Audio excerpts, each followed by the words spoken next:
Ever had that moment when a word is on the tip of your tongue and disappears? Yeah, it's like your brain hits buffering in real life. Let's fix that today. Hey everyone, I'm Emily, your friendly English guide. And I'm Paul. Today we're tackling a problem we all face, forgetting words in English. Exactly. It's not a mistake, it's just a pause. And we're going to show you simple ways to keep the conversation flowing. By the end, you'll feel confident even when your brain says, what's that word again? First, let's get familiar with some words you can use when you forget a word. Thing, a simple word to refer to anything you can't name. Example, can you pass me that thing on the table? What's it called? A casual placeholder for a word you can't remember. Example, I love that. What's it called? Song you played yesterday. Stuff, another general word for objects, ideas, or actions. Example, I need to organize my stuff before the trip. Pronunciation hint. Stuff rhymes with puff. Short and snappy. Easy to drop in a sentence.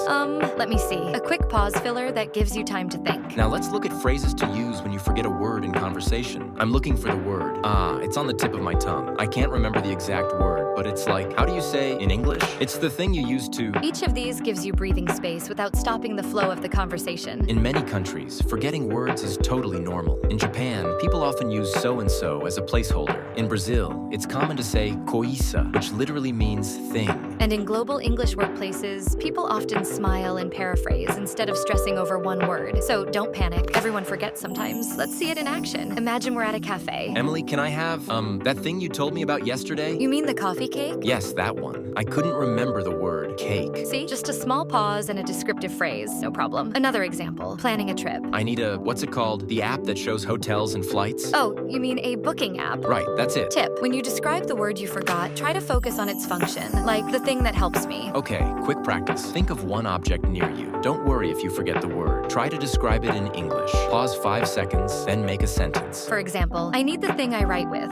Yes, my pen. Or the thing that keeps me warm, my sweater. This trains your brain to communicate even if a word escapes you. Fun fact, English speakers forget words all the time, and linguists call this the tip of the tongue phenomenon. Even native speakers do it daily, so you're in good company. Paul, did you see the new drink on the menu? You mean the iced, what's it called? Matcha latte? Yes, that one. I'm gonna try it. Can I also get, that cookie you recommended? Oh, the chocolate chip one. Right. My brain went blank for a second. Happens to everyone. Just use description. People understand. And I noticed the staff are fine with it too. They just smile and wait. Exactly. Communication matters more than perfect vocabulary. I'll remember that next time I forget a word. Hi, Paul. I'm checking the, thing for my flight. You mean your boarding pass? Right, thanks. And don't forget your luggage, the thing that holds your clothes. My suitcase. There you go, see? Every forgotten word moment can turn into a short, easy conversation. And it makes you sound natural, even confident. 6 tips for when words escape you. Smile and stay calm. Your confidence is more important than perfect words. Use simple placeholders like thing, stuff, or what's it called. Describe the function or appearance of the object. Ask for help. How do you say this in English? Use gestures if needed. It helps listeners understand. Keep conversations flowing. Don't freeze. Extra tip, build a personal list of tricky words and common placeholders. Review it often. And bonus, listen to native speakers in real situations. See how they handle forgotten words. Notice the small pauses, smiles, and descriptions. It's normal and it's effective. Here's a challenge. Create one sentence today describing something you couldn't name in English. For example, I need the thing that keeps my drinks cold, my bottle. Share your sentence in the comments or record a short voice note. This helps your brain practice thinking in English naturally,